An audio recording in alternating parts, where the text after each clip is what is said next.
Good morning, everyone. Thank you for coming back for the final day 2 of our event that hopefully you all have benefited from.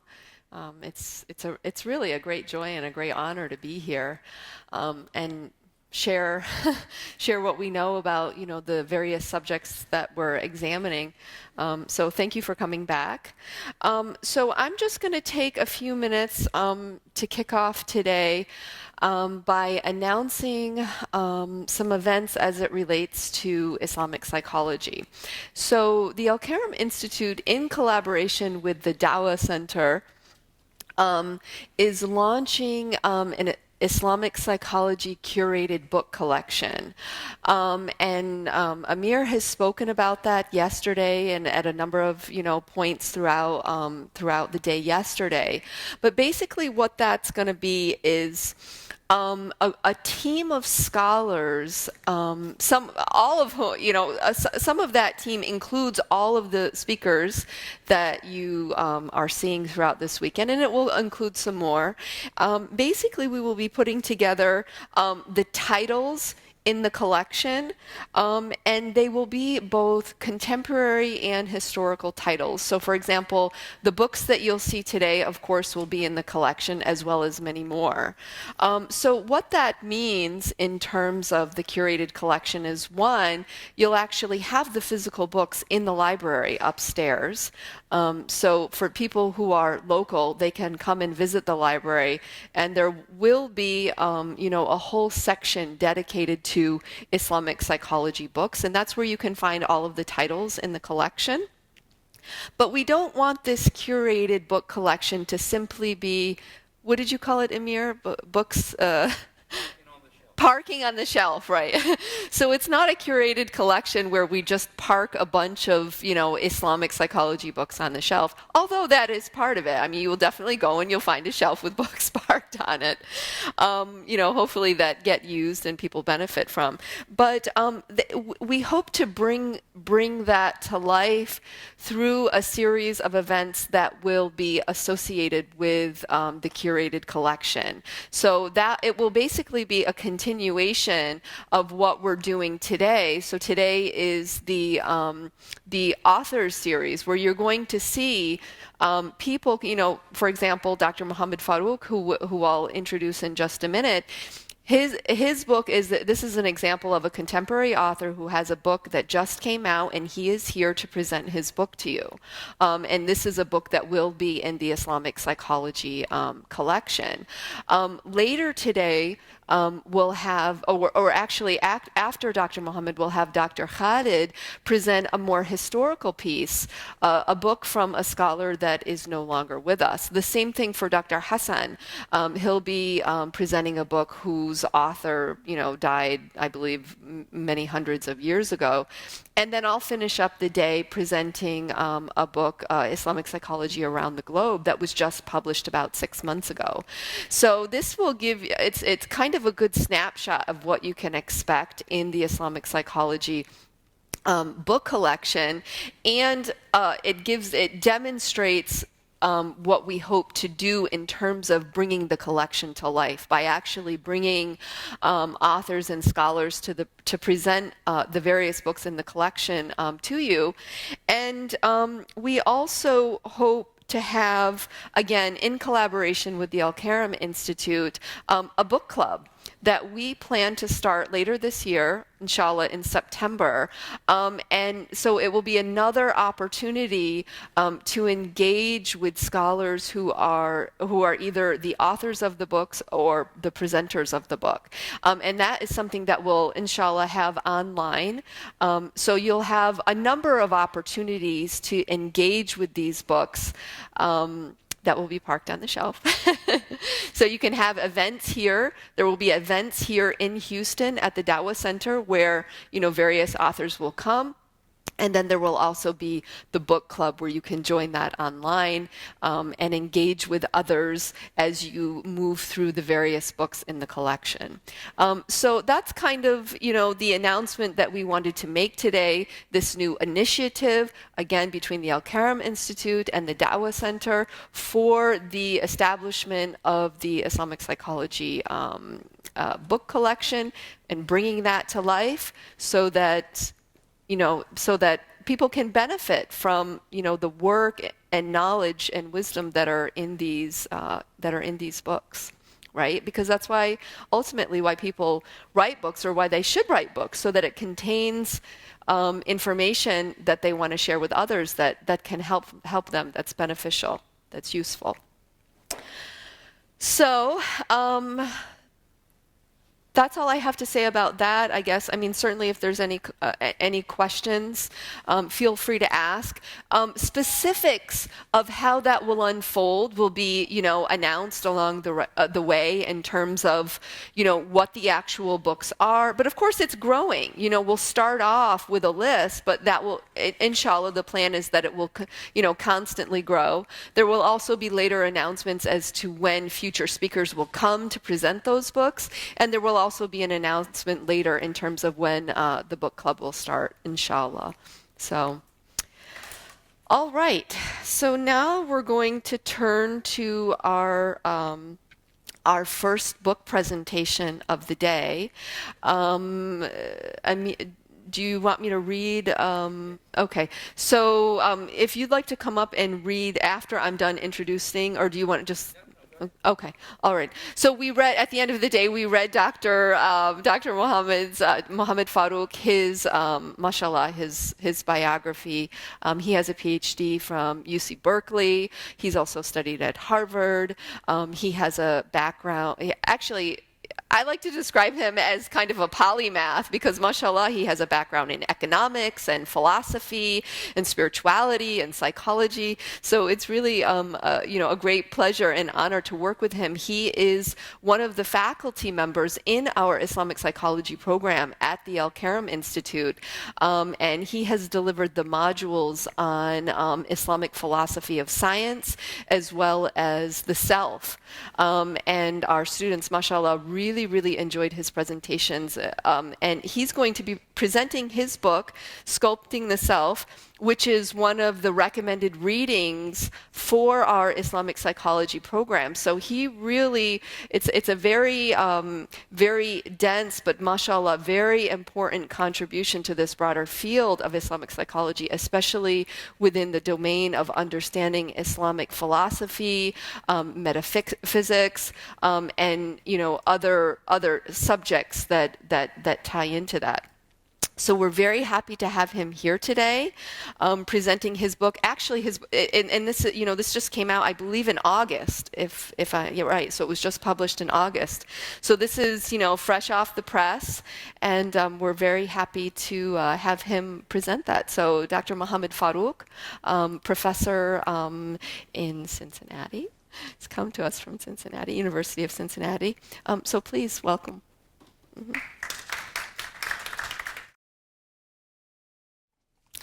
Assalamu alaikum and good morning. Thanks for coming. And so I'd like to begin by thanking, first of all, the organizers, especially Brother Amir and Sister Laila, for kindly organizing this momentous and great event. I've never heard of something like this taking place at an Islamic center. I've heard of lots of conferences. I myself presented at many academic conferences on psychology or Muslim mental health. But at a community level, mashallah, this is a great undertaking. And thanks very much again, Dr. Carey, for kindly including me to your team and be part of this project. All right, so I'm supposed to be talking about my book, but I just want to kind of relate this to what's been happening here since yesterday. So we have heard about Islamic psychology, what is Islamic about it, what makes it Islamic psychology, and we also learn about the connection, concrete connections between mental health, religion, and spirituality from the various talks, especially the one by Dr. Khalid and also the one by Dr. Awan. So I approach things from a more theoretical perspective, and perhaps it all makes sense because even yesterday we heard a lot of times the word, self and the kind of importance of human ontology, as Dr. Carey mentioned. So I want to kind of ask this question: how does it all fit in together? Because we have seen a lot of applications, and we're sort of convinced that there is a deep connection between in all of these things. But what is the theoretical framework? So I personally believe, and this is sort of intuitive, right? Because after all, it's psychology. Psyche is the Greek word, and logos also is the Greek word, like many of our words, biology, bios, logos, study of psyche. Sometimes we say it in English too. So what is the psyche? I mean, just like if you want to study biology, should be able to say something about what is life. And as you know, there are hundreds of definitions and debates also about what is life. Similarly, it's the central question, what is the psyche? Or what is the self? Now, there's a big jump from psyche to the self, but it's so interesting. If you look at the Islamic tradition, all the way from the Quran to all the various writings, the word is actually nafs. That's the most common word for self. And this is a translation of the Greek word psyche, as you know, almost all of Aristotle and all of this work from various Greek sciences, they have been translated into Arabic, and they played a very important role in the shaping of various sciences, including Islamic psychology. It's not like Muslims began all of these things, kind of out of nowhere in the 7th, 8th century. No. These things have a long history. We're going back. So, I mean, this is a footnote, but in a way, Muslims are the true, more deserving heirs to Aristotle, Plato, and the Greek tradition from that perspective, because modern psychology has been around for few hundred years. If you take Wilhelm Wundt, 19th century, not even more than 150 years. But Muslims have been doing this for 1400 years, but it goes back to the Greek times. Anyway, so let me just provide a kind of roadmap of what I'll be talking about. So of course, there's the book, and I'll just provide some highlights. And then I'll talk about Islam and modern psychology. So basically, it's a vast field again, but some of the most central topics, some of the most central concepts that we hear again and again, like consciousness. What is the nature of consciousness? Intelligence, and also nafs, the self itself, because it's a very complex reality. The self includes all of these things, and then a lot of different models that are very important when it comes to psychotherapy, when it comes to other branches of psychology, like positive psychology, transpersonal psychology. So as Dr. Kayo is mentioning, psychology itself, today, it's a vast field. Clinical psychology is one of the subfields of, the psychology in itself. So my work pertains more to, I would say, positive psychology, transpersonal psychology, but definitely it has a lot of importance, a lot of relevance, even when it comes to kind of more applications, like in clinical psychology, because we have to be able to use various models of the self. Because if you think, therapy is about kind of, resolving, a lot of the issues that arise within the self, we have to understand the nature of the self. Just like, doctors, they have to understand the physiology if they want to treat it. We have to know what you're talking about if you want to kind of fix it. I don't want to use that kind of mechanical language, but that's the way we talk about things these days. Like, oh, you have something wrong in a mental health issue and so forth, you want to fix it. But whatever, way you want to describe it, we want to know what it is. So these theoretical models are extremely important. And then I'll provide a summary. All right, so let's begin with the book. So here are some highlights. I mean, this book, it talks about so many different things I'm not going to cover, obviously. That's why the title of my talk itself is Islam, Psychology, and Selfhood. I'll just be focusing on the parts that are easily accessible and the parts that are kind of related to the theme of this conference. All right, so what does this book deal with? So some really quick highlights. Let me look at the time. So I started late, by the way. I want to be very precise about time, so I started late, so I want to also make sure I have time for quick Q&A, and I'm managing, yeah. All right, so it addresses what it means to be human in a secular world. That's the really kind of meta theme. And then it proposes a new, what I call, spectrum theory of the self. And then it provides an Islamic understanding of the self that is highly relevant to Islamic psychology, as we shall see.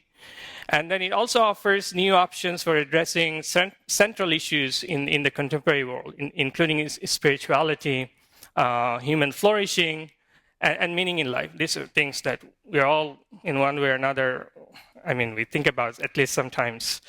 Unfortunately, this question of what it means to be human in our universities, I work in the humanities and I deal with the students all the time. I have students from both science and humanities background, but unfortunately, this is an important question, but we really don't address these things because of the increasing professionalization of various disciplines in our universities. It's all about skills. It's all about excellence in a given field rather than kind of addressing more ethical, what makes life meaningful, what does it mean to be human, those questions. Anyway, and then it also argues, the next point is about, it draws together Islamic, European, and Indian philosophical traditions with neuroscience, psychology, philosophy, and anthropology. So it's a multidisciplinary, effort, and you can see why that has to be the case when we're talking about the self. And it also argues against views that narrowly restrict the self to a set of cognitive functions and abilities and human behavior. Obviously, I have in mind behaviorism and various neurobiological theories of the self. All right, so those are the highlights. But if we are coming from a sort of more psychology background, and if we want to ask what's in it, for me, then here's a review just published actually in the Humanistic Psychologist, which is one of the leading journals of American Psychological Association. Interestingly, APA also stands for American Philosophical Association. I always present there as well. But APA is also the acronym for American Psychological Association. Anyway, there are 15 to 18 other reviews coming out, but this review just came out. Has the following to say, and I just really don't want to blow my own trumpets, but here's someone else, a professional psychologist, has said about the book. This is an excerpt. Astaghfirullah. But Faruque has amassed an extraordinary amount of source material in several European and Islamic languages by bringing the Islamic tradition into dialogue with the metaphysics of the East and West, including modern disciplines such as cognitive science, consciousness studies, evolutionary theory, and neuroscience that offer a remarkable study of selfhood. This work will be important for mental health professionals seeking to better understand human identity as it is informed by the diverse cultures and their knowledge systems. All right, and there are many other short reviews available on the book's website itself. If you're interested to know what various other scholars have already said about the book, coming from various different disciplines. All right, this book is about the self. It's called Sculpting the Self, which itself perhaps an interesting title. What is it about the self that needs sort of sculpting, as is the case with the sculptor trying to sculpt in a kind of unformed statue in a stone, shape of a stone, lump of a stone into a kind of concrete, meaningful shape, right? So it's revealing. I'll have more to say about the title itself, but this is fundamentally about the self. And it engages lots of theories about on the self from lots of different disciplines across time, all the way going back to the Greeks and the Islamic tradition and the modern Western tradition, the Indian tradition, and within the modern tradition, there are all sorts of trends. So you can see I have developed this typology because there are so many different ways people talk about it.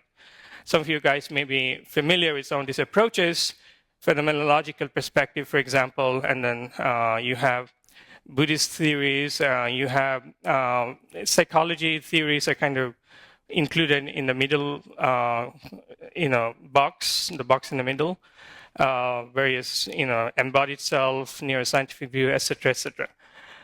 So it engages with all of these, and then I provide my own humble theory, which of course I'm not going to explain. I say, of course I'm not going to explain because it itself would take a few hours, and perhaps we'll get nowhere.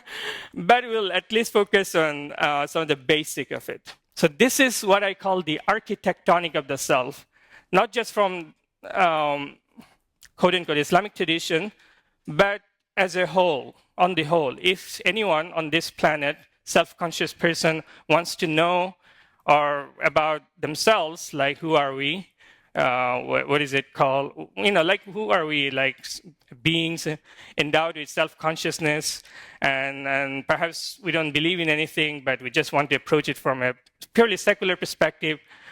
Is there a way we can make sense of things still, and so forth? So I have taken into consideration even that perspective. Actually, my audience is not just a Muslim audience here, because we live in a secular world, and I'm thinking about just anyone, whether we can have a kind of common ground. And we do this. We don't doubt when we study calculus. We don't, let's say mathematics, physics, or when we study quantum mechanics, all of them. We don't ever doubt whether they have anything to do with Christianity or modern Western civilization and so forth. Because for us, this is science, and science is just science, right? What's it about? What has religion got to do with this? But those of us who have studied history of science would actually question that assumption right there. It's not at all that neutral. Anyway, that's a different topic. It's clear when you read Newton, even when you read Galileo, way back in the 17th century. Anyway, so this is a kind of global perspective, but it's, at the same time, it is Islamic because it comes from the insights of various Islamic trends of thought on the topic. So let's note that this is a multidimensional model. It has two branches, descriptive and normative. On the descriptive level, you have biophysiological self, and you have sociocultural self, cognitive experiential self. That's where psychology is mostly focused. But it makes sense. People talk about cultural psychology, especially neo-Freudians, or especially today. Psychology does not just happen in a vacuum. Culture is society, culture. These are very important factors, and it shapes our identity. And then you have ethical and spiritual dimensions, which are called normative. And this distinction is really fundamental. We overlooked by a lot of people, whether they're psychologists. Like William James is a very important figure in modern psychology. His Principles of Psychology, used to be a very important book. Still, many people read it. But people don't notice these subtle distinctions. Anyway, from another perspective, this might look familiar because yesterday we were looking at one of Dr. Khalid's slides, and there was something about the sources of disease, mental health issues, and he was talking about physiological sources, and then kind of cultural, and then religious, and then spiritual, etc. So something similar is the case with the very structure of the self. It is multidimensional. It has all of these dimensions. But again, I'm not explaining because that's going to take a different trajectory. But I'll explain something more about some of the fundamental aspects of the self in relation to the theme of this conference. But that's kind of the theory, in brief. All right, so let's now. All right, that's all I have to say about the book. Let's now talk about Islam and modern psychology.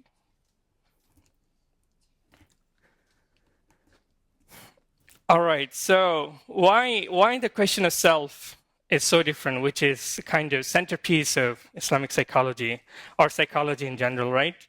So let's do now a kind of very interesting activity.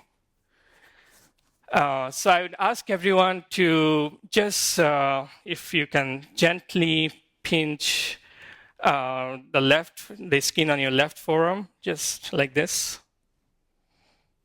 Just a little bit, yeah. So what happens when you kind of gently pinch your skin? Let me tell you two things.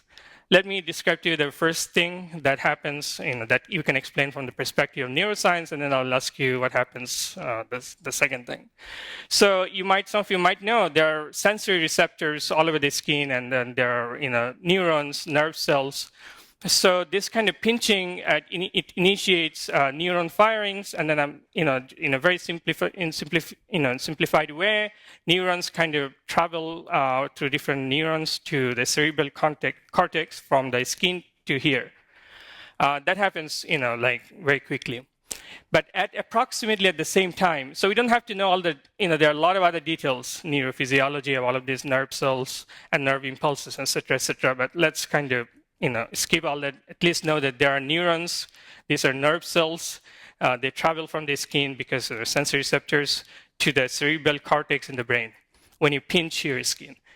But what happens next, or at approximately the same time, as you gently pinch your skin on your left forearm? Anyone?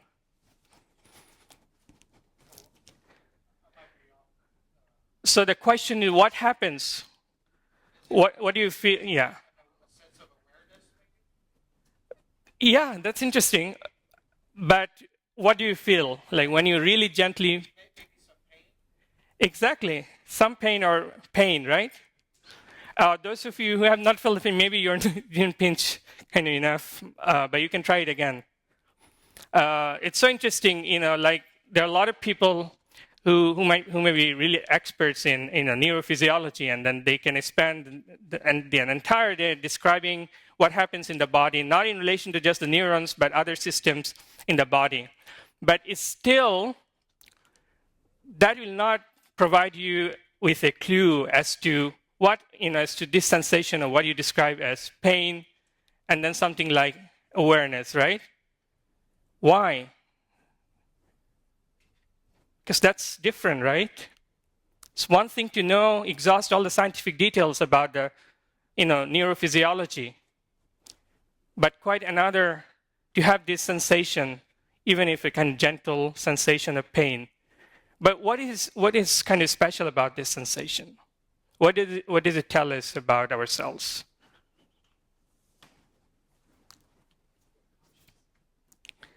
We're conscious, yes, we have awareness. And also, more precisely, that our subjectivity is unique and irreducible. It's not reducible to just the physical happenings, goings on in the brain, in other parts of the body. If that was the case, then it would be enough to understand this simply by mastering, simply by explaining all the neurophysiological details. The structure of the nerve cell, and then how neurons are kind of, traveling, etc., synapsing here in the spinal cord, etc., etc. But average person, other than the neurophysiologist, does not even have a clue about it. But if you ask the average person anywhere in the world, they'll be able to tell you, I feel pain. And if you don't believe me, I can pinch this skin for your skin for you, and then you'd really concretely feel.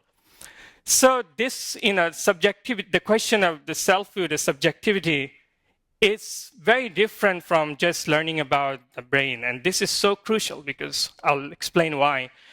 A lot of the times today we see kind of how there's a kind of urge to explain everything, including our consciousness, including higher forms of consciousness, just through, having recourse to the brain and neurochemical activities in the brain. But this very simple experiment shows that there's something different, unique about the self, that it's irreducible, because this sensation of pain, it has this feeling of what it is likeness.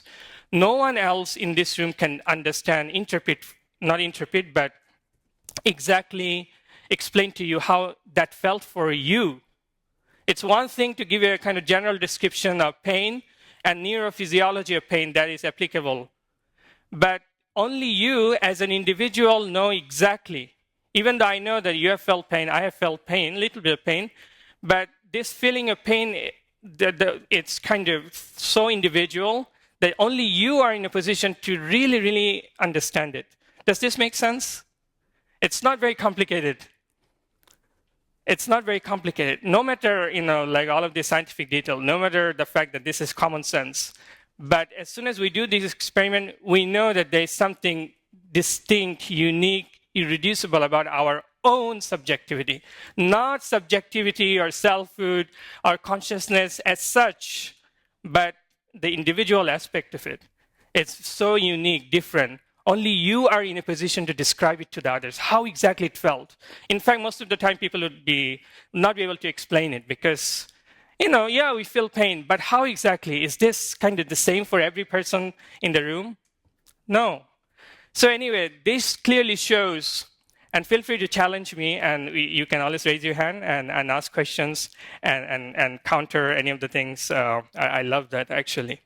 But the argument here seems to be that there's something different about the question of the self, because our subjectivity is unique and irreducible. And we are not just our body. Yeah.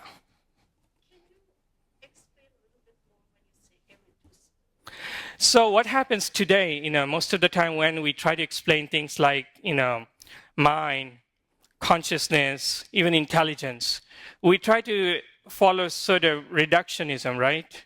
Like reducing, let's say, biology to chemistry, chemistry to physics, the laws of physics kind of underlying everything, and we try to kind of explain everything at the kind of most fundamental physical level, like how everything arises because of there are all these, laws of physics and so forth, right? So that's a kind of reductionist model. When you say irreducible, it means that this phenomenon, I do not call it mental, that is still a very problematic term, but consciousness-related phenomenon, it's not reducible to just the physical dimension of our brain physiology. That's why I say, we know, scientists can tell us all of these details about neurons, neuron firings, and et cetera, et cetera. It doesn't give you a clue about the sensation itself, how you felt exactly in yourself. But you build on that. There will be other insights, coming from, building on that. All right. Are you saying that there is no equation that measures the degree of human pain and it's different from one person to another? Is that what they're really saying? Kind of. But I would say today there is a tendency to quantify, to be able to measure everything. But something like pain or any qualitative phenomena like happiness, it's very difficult to, in fact, measure. Like, what would be the criteria? Because my criteria might be different from it. And if it is kind of individual, if it is kind of subjective, then each person in the room would describe this in a slightly different way. So even if you develop this, some kind of consciousness meter, it will show different reading for different person. Even if we really took care to kind of, when we were doing the experiment, kind of gently pinching this, skin, having this pain, but it's still different. So it's kind of not measurable. Yeah. Does this mean that science has not put the finger on some missing entity to describe completely pain, for example? There is a missing entity that science has not put the finger on? Exactly. I would not say pain, because a lot of the time pain can be of different types, mental and physical pain. Sometimes pain can be caused by things that are happening in the body, actually. They have sort of mechanical causes. But other times they're purely mental. Sometimes you just have a nightmare out of nowhere, and you're just lost, right? And sometimes there's some thoughts, some experiences from the past just, overwhelm you. And you just begin to feel really shaky, pain, depressed or whatever. So yeah, when it comes to consciousness, so this is in the literature, in Western scientific literature, this is called the kind of hard problem of consciousness. Because when you study other sciences, there is no equation for consciousness. You study the most important theories in physics, because that seems to be, for a lot of people, most important science. There's nothing about consciousness in any of Einstein's, let's say, field equations by definition. And yet they go into make all these comments about everything, as if it really, in fact, it does not even describe physical reality completely, but that's a different argument. But yes, and for a long time, just this is a footnote, consciousness has been something that scientists would kind of really look at with suspicion. Has changed only in the last 50 years, because people kind of felt, especially after Francis Crick and Watson and the discovery of the DNA and all that, people kind of felt like, let's kind of try to explain consciousness in terms of science as well. And then suddenly you have all of these neurobiological theories of consciousness and other theories, other varieties, etc., etc. But to this day, if you kind of look at the literature itself, and the longest chapter in the book is actually on neuroscience of consciousness. where I kind of document, I engage with, I critique these theories and the assumptions. Yes, they're trying to explain this through what some people say emergentism. I call it emergentism, like how the brain gives rise to consciousness. It's an assumption. No one is able to, because consciousness is something you don't see, right? And every time you perform an experiment, you even think about an experiment, all of these processes automatically assume that we are all conscious. There's no way to get out of subjectivity to kind of experiment about subjectivity, because it's presupposed by all of our activities. That's different from everything else. The tree out there, or my body, and so forth. It is sort of in a way external to me. I can perform, using all sorts of gadgets, a lot of experiments about this. All right, let's do it with consciousness, but we can't. And that leads to a lot of problems, because there's this underlying belief of naturalism, physicalism, doesn't fit with the kind of naturalistic, physical, materialistic worldview. And that's why it's a problem for a lot of people. Yeah. Can you comment, because you mentioned Einstein, about Tesla, whether he delved into the subconscious or unconscious? I've heard something about his interest in this topic. But so far as I'm aware, when it comes to his scientific theory, I don't think there's any kind of scientific kind of physical theory about consciousness that he kind of talked about. But I know that he had interest in these topics. All right, let's move on. I'll have plenty other. I'll come back to the question of consciousness again. Completely agree. That's really the case, and no wonder, because average science students hardly take a course on history of science or philosophy of science. So it's habit, the way we are kind of in a way programmed to think when it comes to science. But there are exceptions, I should say. This is so true, exactly, and also because there is this idea of principle of objectivism in science. Like, as you said, you try to objective, and then also you begin with the assumption that everything that's not kind of quantifiable or reducible to, that doesn't map onto mathematical equations one way or another. They're kind of what Galileo famously called secondary qualities. So there's a long debate, and Galileo really paved the way for all of this nonsense. I mean, Descartes also. With his distinction of mind and matter and all that. But yeah, it's a huge topic. If we have time, I'd love to come back to it. Why is it that we think about these things in a certain way? As you said, that would sound just ridiculous, because people have been talking about these things for thousands of years. There are all these amazing theories of consciousness in Buddhism, in Buddhist philosophy, Indian philosophy, and Islamic philosophy. But they have a very different approach. But it's a very scientific, if you mean by science, some kind of organized way of thinking about it with rigor and all of that. Anyway, it's already too philosophical, perhaps. Let's zoom in on kind of the psychological dimension of it. Yeah, so again, as I said, first of all, the question itself is so interesting. Why the question of self, just from a general perspective, is so interesting? Because it defies the scientific paradigm of just everything being matter and physical, unless you just accept, reductionism. And then the kind of psychology that one would like to have depends very much on the question of how we define the human being. What is the nature of the self? This is just true of any psychology. In fact, unless we get clear on this, we'll not be able to understand what makes Islamic psychology Islamic, or Buddhist psychology Buddhist, as opposed to Western, or as opposed to Latin American, etc. And yet, when it comes to the self in modern psychology, and forgive me, I'll have to explain these things rapidly, and I'm kind of generalizing, simplifying, but it's still kind of, it gets, it kind of, I guess, explains what I'm trying to explain. So when it comes to self in modern psychology, first of all, there's the assumption that there's no kind of intrinsic human nature. The self is merely, and this thing should make sense, it's kind of the product of the environment. And that's why, let me know if you see the word soul in any scientific texts, or even in psychology books, unless there's it's an historical anecdote. The soul is actually replaced with the mind, and the mind with the brain, and so on and so forth. And then you can see how this is just a product of the environment and so forth, because there's supposed to be no intrinsic human nature. So if one follows my model, That would come down to sociocultural cell, just one particular dimension. Yes, you don't deny that. The crucial influence of environment, others, language, history, culture, everything on our identity.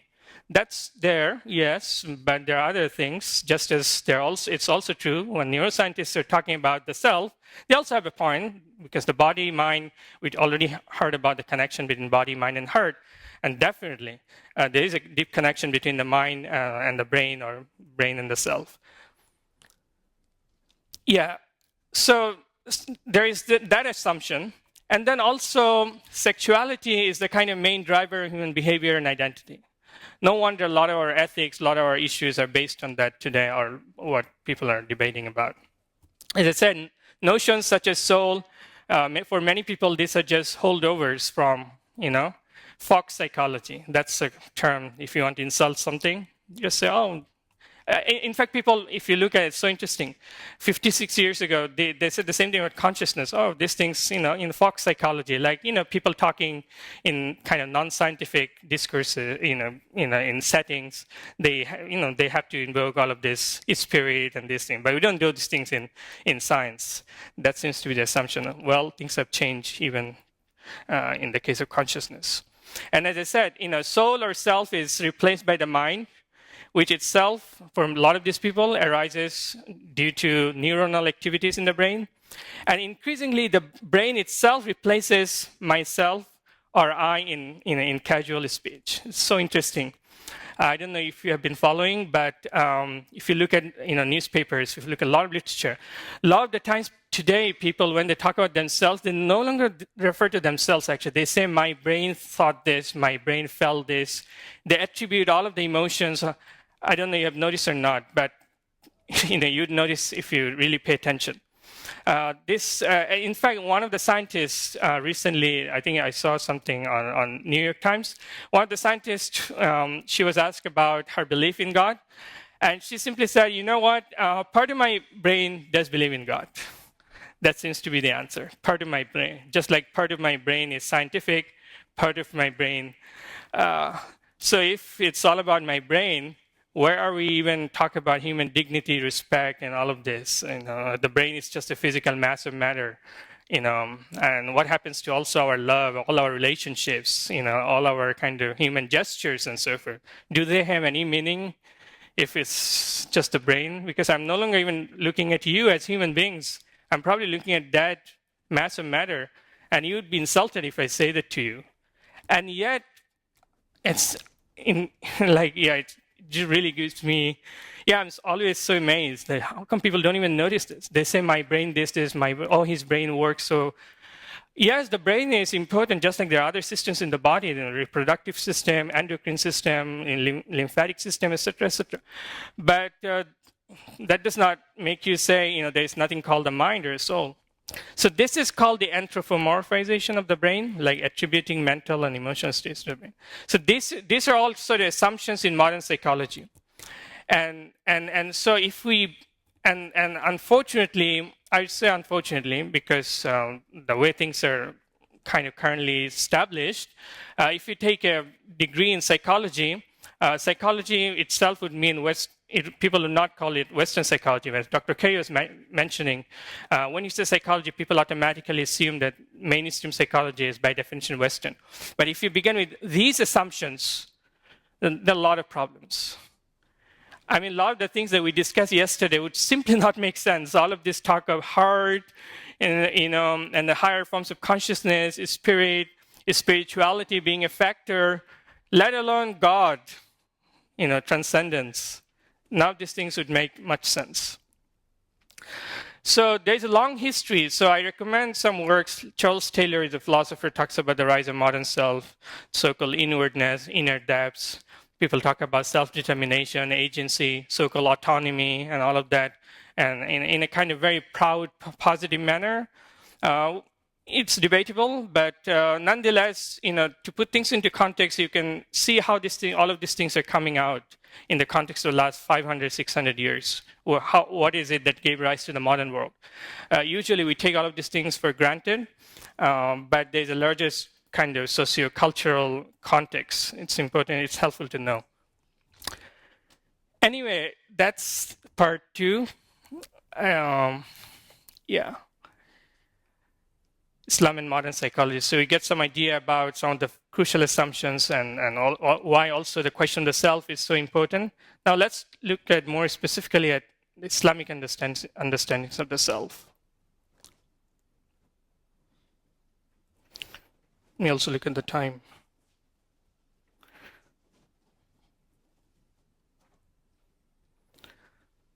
So yeah, let's begin with a very simplified perspective.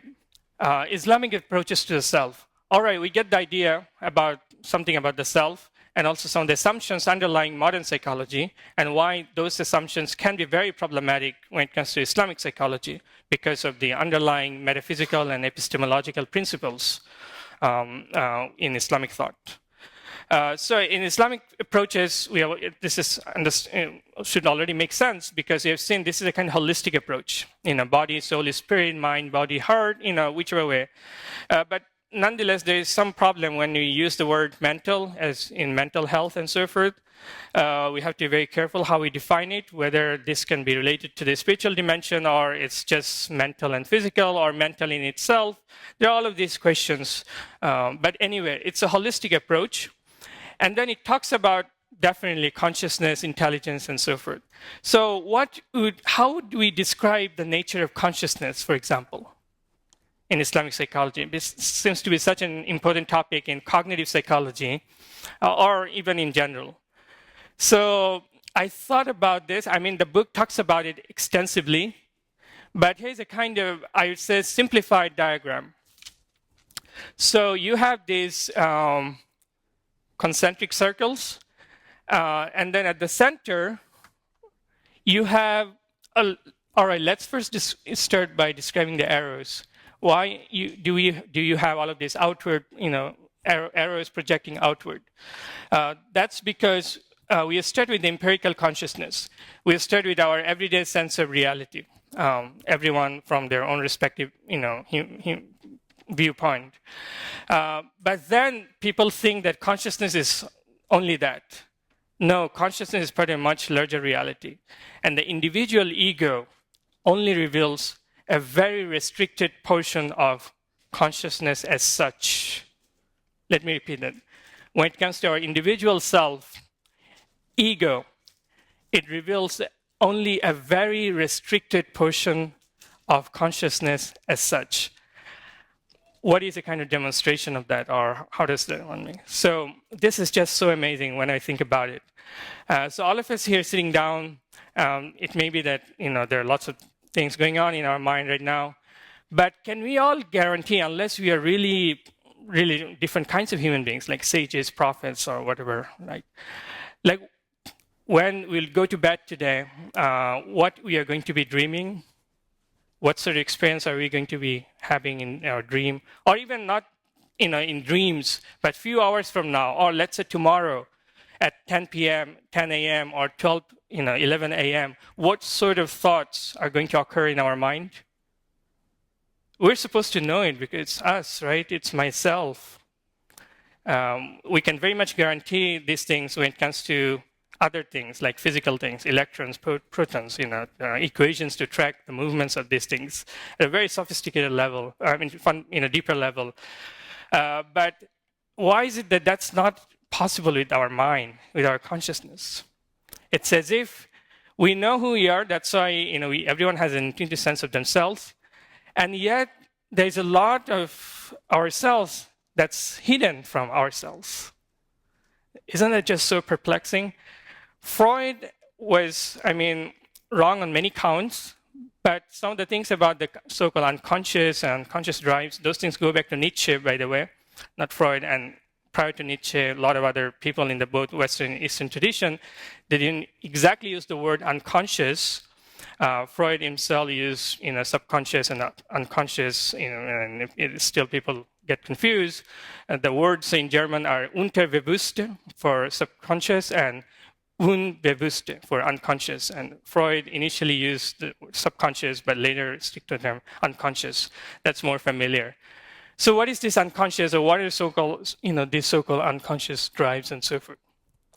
Those are precisely the things that are kind of hidden from the kind of our individual.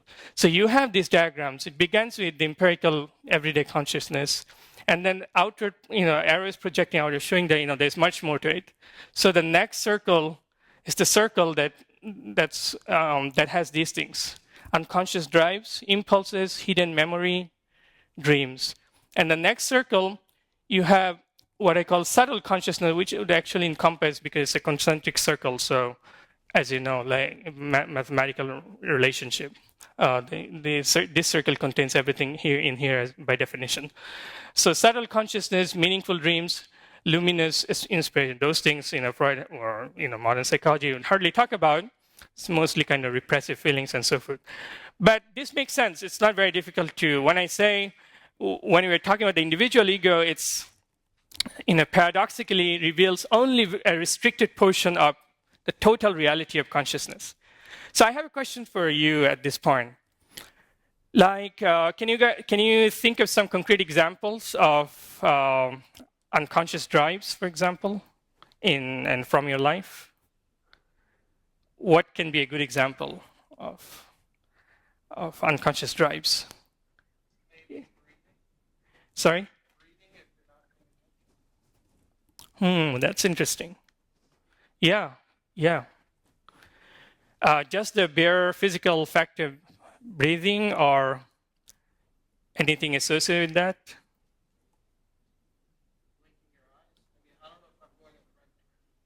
You're going more in the physical direction.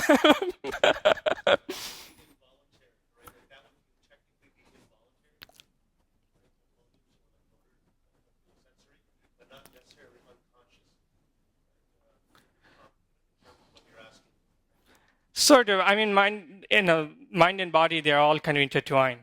But what can be an example of something like unconscious impulse or drive or comfort eating? Yeah. Anything? If like, say, you see something like a snake, you draw back, just automatically, some instinct, I don't know. Sort of. That itself might have some previous conditioning factor, giving rise to an automatic reaction. Yeah, sorry.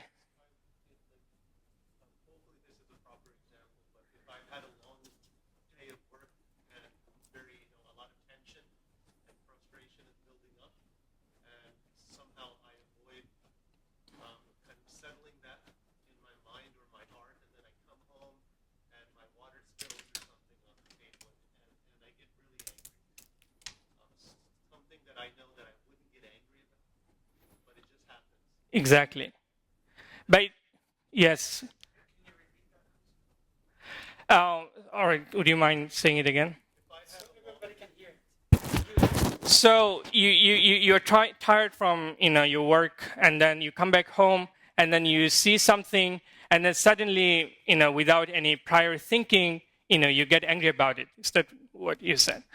So this is something, some prior thought reaction coming from your unconscious, but affecting your present moment. That's the point. But laughter, like say there is somebody laughing or yawning, or it could be a baby crying, and then there are a group of babies and they all start crying or laughing. Automatically it happens. Well, I'm not sure where this falls into. I mean, there are a lot of us, Dr. Awan was saying, involuntary actions, and then group reactions, group psychology, maybe something like that. But I'm not sure whether that would be something like an example of unconscious. It can be kind of unconscious, sort of unconscious behavior. Yes.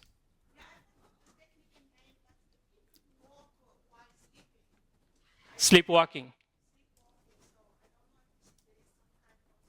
Yeah, that's yes, exactly. And yeah, so generally speaking, sort of things that are all doesn't have to be positive. Actually, most of the time it can be very negative. Repressed sort of feelings, emotions in the past that give rise to a lot of behavior that are not within your conscious purview of your sense of reality, something like that. And there, it has to do with memory. It has to do with something you have done or something you have unconsciously experienced in the past. But how much time do I have? Oh, wow. It's like I'm just following suit. It's like I thought I'd be able to explain more. But yeah, I have lots of other slides. So think about an embarrassing thought. Think about an embarrassing thought that just pops up, on your consciousness, into your consciousness. But you are doing something. You are engaged in, for example, something that has no relation with this, right? For example, you're writing something, you're teaching, and suddenly, all of a sudden, out of nowhere, you are bothered by this embarrassing thought that just pops up on your consciousness. But it's popping up from your unconscious or the subtle field of consciousness, not from your day-to-day conscious, empirical consciousness. If that was the case, then it would have been voluntary, you'd know. But this came just out of nowhere, without your thinking, without your deliberation. That's why it's kind of unconscious. But it has a lot of factors, causes, and so forth. So anyway, the point is important. So we are much more than our empirical ego. We have these other layers, ultimately reaching to consciousness as such. But there's another way to conceptualize this, like putting absolute or divine consciousness or source of all consciousness in the middle, and then projecting outward from there. And again, you have the subtle fields of consciousness, all of those things, and then empirical consciousness, the most kind of external form of consciousness. So I hope that sheds some light about the nature of consciousness, and also the differences between some of the things that we learn about consciousness in some strands of modern psychology. But there is also clearly an overlap here. And then there are more subtle philosophical reflections on consciousness. I'm not getting to that, but you can kind of categorize this again, looking at it from another perspective, what I call non-reflective consciousness, reflective consciousness, and intersubjective consciousness. Reflective consciousness is very simple, like self-consciousness. Intersubjective consciousness is like being conscious of other people in the room and kind of taking this for granted in the sense of having a notion of intersubjectivity. Like when we do science, for example, we assume that other people are in a position to make sense of what we're doing. Non-reflective consciousness, very complicated, very interesting, hardly discussed. I don't think I have much time, but at least, even if I'm not able to provide you with a philosophical demonstration, but some examples. Like, think about the state of coma. Think about the state of deep sleep, when you don't have self-consciousness, but you're not completely dead. You're not dreaming either.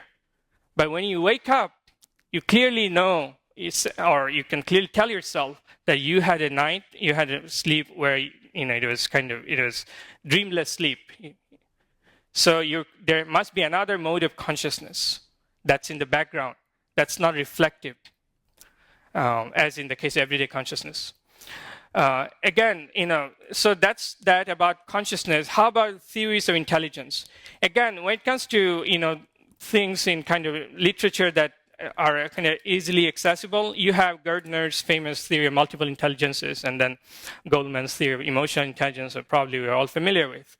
So intelligence, again, people talk about in terms of visual, spatial, and then linguistic, and then logical, mathematical, musical. And these things make sense. Not all of us have kind of musical sense, but it's also not just kind of purely kind of God-gifted. A lot of people say they develop this musical ear through a lot of training and so forth. The same with mathematical dimension or intelligence. A lot of people simply have talent for this, but it's not necessarily like completely determined. And not all people are good at mathematics. So intelligence has all of these different kind of characteristics and so forth. And emotional intelligence is more holistic. It takes into consideration motivation, empathy, and et cetera, et cetera. But this is still very incomplete. So in my scheme, again, these are kind of simplified diagrams. Intelligence primarily has two modes. Again, it can be seen in terms of this box: analytical, problem solving, decision making, ability to gather and process information, etc., etc. But there is also what I call the synthetic dimension, which is about ability to put together things, to ask the kind of meta questions. What does it all mean? How do you make sense of meaning? What is the nature of reality? If you notice, in Gertner multiple intelligence, there is nothing like it. It's all kind of branching into different kinds of intelligences. And there are a lot of problems, and I'll kind of come to that very soon. So there is that analytic and synthetic dimension. Another way to express this would be to use the Arabic terms, aql juz'i, partial intelligence, or the reasoning faculty, and aql kulli, all-inclusive intelligence. So it's one of the most fundamental terms in psychology or in Islam and in general. The words occur in the Quran in verbal form so many times. All right. So the important thing to note is that there's a relationship between intelligence and virtues. And there is definitely something called spiritual intelligence in addition to all of those, logical, mathematical, musical, things that you encounter. So that's the difference. That's what you don't see in those models. Now the question is whether, can we really talk about spiritual intelligence? Or is there a real relationship between intelligence and virtues? Is it just mathematical? Or it needs, tazkiyah, some kind of spiritual purification as well? So I have a question. I don't think I have much time, unfortunately. It'd be interesting to ask and know, do you really believe the intelligence needs, purification to reach some kind of perfection, or it's just unrelated? Even if we don't have time, but let's say we assume that there is no relation. There is no spirituality in intelligence. What are you talking about? This is just our ability. You just perform mathematics, and then you develop skills, and then you become good at it and all. We have heard all of this talk, and still, if you read newspapers, people show that kind of optimism. But if you are aware of the bigger context of the Enlightenment and the rise of instrumental reason, and then how that gave rise to all of this, thank God, disaster that are going to destroy us very soon, climate change, technological disasters, nuclear weapons and threats from that, and now artificial intelligence and all of that. There is a deep connection between this way of thinking, just through intelligence as something like what people call instrumental rationality, reducing intelligence to its kind of functional level dimension, rather than thinking about whether there's any purpose, telos, meaning when we do something. So these are huge issues, and what I'm saying it's not just me saying this. So if you look at it, in the US, they have I'm not aware of these departments, but at Cambridge University, they developed this new department, established new department called it deals with threats of from modern technology. A department established by Martin Rees, famous astrophysicist and others, to think about the threats coming from actually technology. So it's not the old-fashioned view. Oh, whenever you say technology, science, it's all kind of the achievements and success and so forth. Not really. People have studied so many, from so many perspectives. The deep connection between the mechanistic view of nature, scientific revolution, and then the rise of instrumental rationality, all the way to climate change. All of this thinking about nature being dead, it has kind of no life, etc., etc. So yeah, spiritual intelligence and relationship between intelligent virtues matter. All right, there's also then a moral dimension. I think I have 5 minutes, or nearly over, right? No, 10 minutes actually. It's 11:16. I think it's still late. I was not conscious about that. That's good. You were in the subconscious, subtle field of consciousness, beyond, your just individual ego. That's good. It's a higher realm. Well, we'll give you 5 minutes. 5 more minutes. That's not fair. Anyway, so just like the fact that even when it comes to intelligence, we see that there is a relationship between spirituality in the sense of making sense of meaning. There is also a relationship between selfhood and morality, and this is kind of clear to a lot of us who are familiar with the language of the Quran. These are all terms from the Quran. This shows progression from nafsul ammara to the serene, tranquil self through this downward arrow. In case we're not familiar, so I have a funny way of kind of explaining this. So I don't know if you've watched the film Lord of the Rings. It's one of my favorite films. I watch it so many times. In fact, I watch this kind of films a lot. Anyway, so the golem is such an interesting character. Don't have much time, so I can't provide kind of his interesting history. But Golem in this character, as you know, it used to be a good hobbit, good person, right? Hobbit. I mean, not human, but that's a good person. But it turned into something evil because of the ring and then so forth, and became a golem, which actually in Hebrew means golem means monster. So Nafsul Ammara can be thought of as golem. There's a nice video about this and makes it so clear, but we don't have time. But simply, when we're talking about this paradigm of different cells in the Quran, you can kind of boil it down to two different levels, basically, the lower self and the higher self. So golem is kind of the lower self. It's like our shadow. It's like our double within the self. We talked about negative emotions, negative self-talk, hadith al-nafs, internal chatter, internal self-dialogue, often negative, that bothers a lot of people. It's kind of that. I mean, more than that, but kind of represents that division within the self. So he's the kind of absurd and irrational. Sometimes we do all of this irrational stuff, instinct, impulses, et cetera, et cetera. So I call this self as the vulnerable self. It's one of the selves.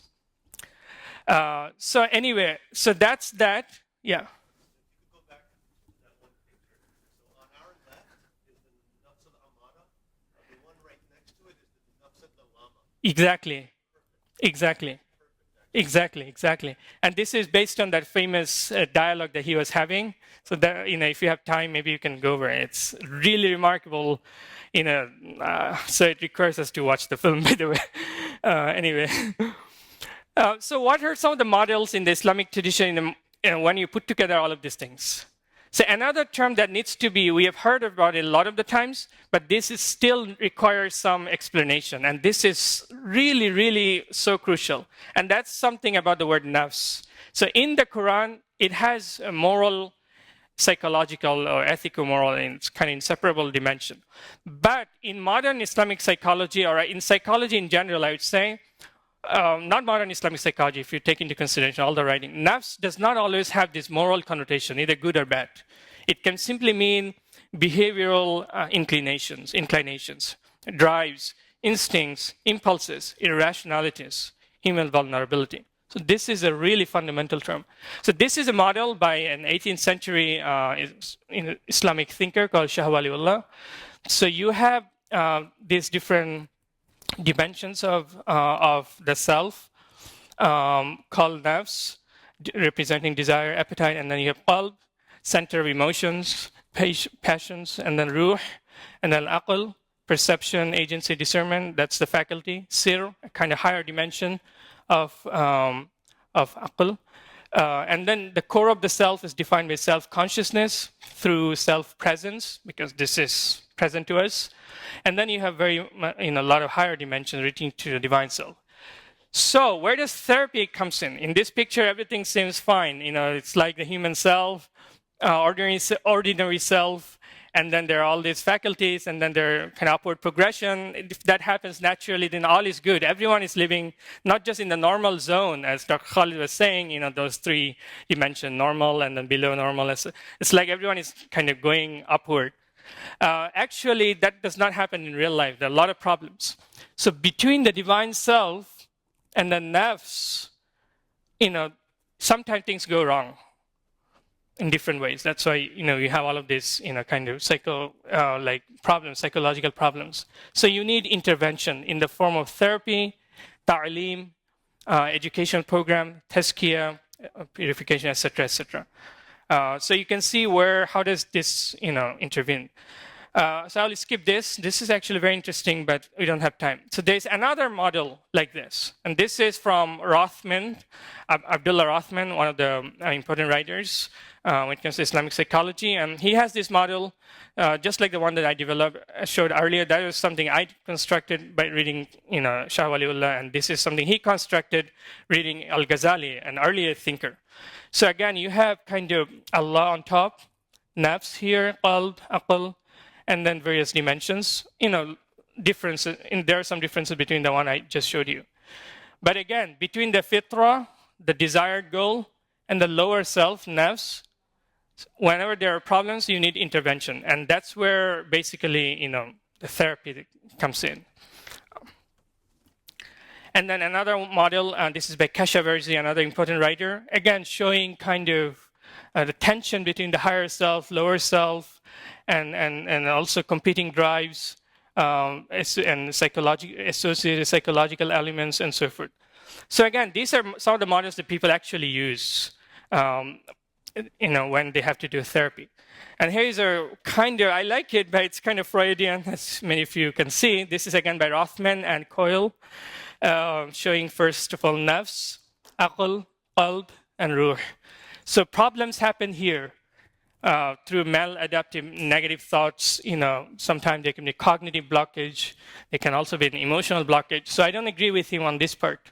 I think that, first of all, cognitive and emotional, they can be on the same level. But anyway, regardless, so the goal is to go from nafs to the ruh.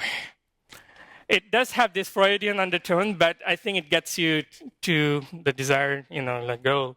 So, but whenever there are cognitive blockages, that's where therapy comes in. That's why you need a therapy to remove the blockage. So again, the goal of therapy is an equilibrium or an optimal functioning of the mind. But this is actually different. So you just remain here, aql and qalb, because you're not interested in kind of further spiritual development. So this is a very crucial element. Just because there is problem, and just because we are interested in all of these things, it does not mean everyone wants to really, really go deep down and really want to realize the deepest dimension of the self called ruh. So the spiritual goal can be related, but sometimes it's kind of, it's seen as a separate project. All right, I'm nearly done. I'm sure I started at 11:25. It's 11:24. So what I'm trying to show is that there are all of these models, and we can also see their application. But because I come from a philosophical perspective, philosophical psychology, providing kind of theoretical frameworks, insights, there's a difference between. It's supposed to be a joke, but I don't know whether people will understand or not. But when it comes to psychotherapy, people look at, think about patients, like when you have this DSM manual that we have just seen. So we think about all of these different mental health issues, and we think about kind of how to deal with them, right? But this only applies to people who have issues. As Dr. Khalid was saying, that's not the case in most people. Most people live on the normal range. But from a philosophical perspective, the entire humanity, is somehow needs some kind of therapy. That's because the so-called ordinary life, the so-called this normal, whatever, is problematic to begin with. Why? Because that does not, you live far below your potential if you just remain there. And this so-called normal life also is kind of encumbered by all of these disruptive desires. Sometimes, happiness, yes, but at other times, a lot of these problems with anger, fear, other emotional disturbances, etc., etc. So the so-called ordinary life, even if there is nothing like a major depression, is still problematic. So you need a therapy, a transformation, a concrete method to how to kind of transform this so-called ordinary life into something much better. So in the Islamic tradition, this is about tranquility. It's about ultimately divine peace, great peace, represented or explained through the term al-nafs al-mutma'inna in the Quran, the tranquil self. So that's the goal. But it's not, the book sort of lays out a concrete method for those of us who are interested.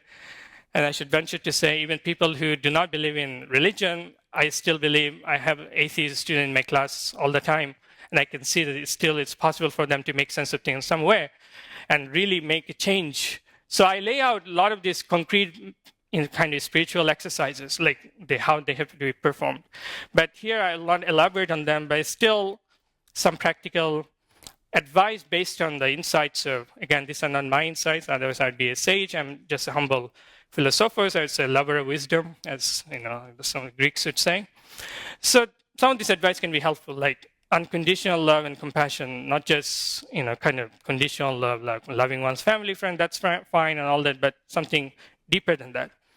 But this also has to do with how we have to avoid loving material objects. So one of the things that, a very subtle thing that we don't notice today is that it doesn't matter whether we come from a religious background or not, but there's a kind of overall rise of materialism. And what happens is that when we kind of love material objects in the sense of desiring them more and more, even if unconsciously, as opposed to loving other human beings, loving nature, by other, I just don't mean human beings, animals, nature, plants, everything.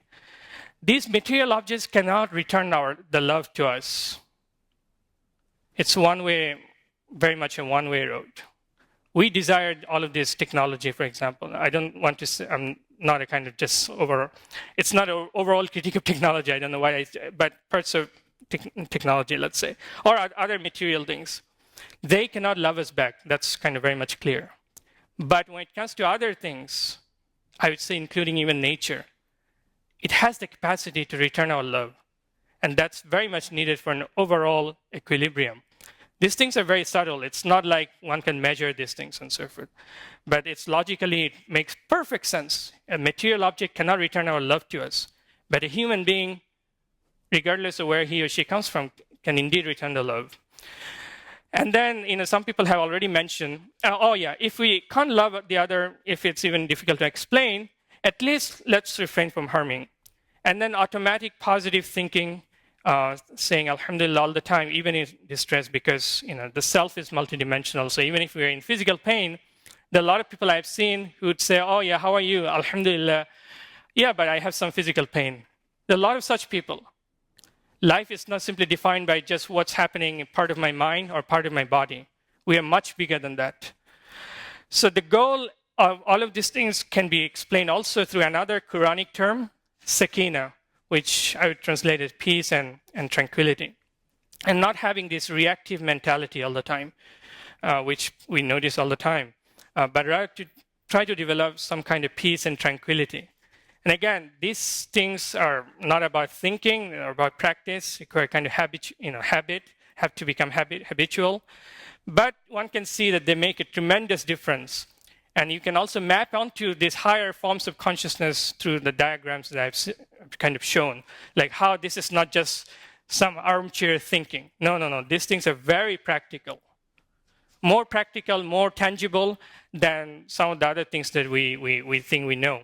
Because as I said, if we know intuitively when we're in pain, in our subjectivity, and the role of humor, understanding the mind, and also to have compassion on the nerves sometime, but that has to be done through being tough with it, self-domination, etc., etc. Anyway, so this part, I would escape. This is the last slide in summary. Questions we have already done. So selfhood is sort of multidimensional. It's inseparable from the quest for meaning and flourishing. And also Islamic models are grounded. Islamic models of the self are grounded in the matrix of Islamic metaphysics and spirituality. They're, by and large, non-reductionist and holistic. Body, mind, soul, and spirit. I say by and large because there are actually some theological trends you would not believe. They're as physicalist as these neuroscientists. We often think, Islam, religion, it means everyone is thinking the same thing. Not really. It's surprising, some of these physicalist theories of the self that you have in the Islamic tradition. So most of all, that would be the last point.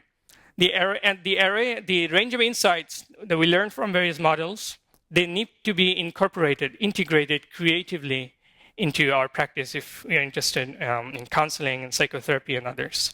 I would end there. Thank you.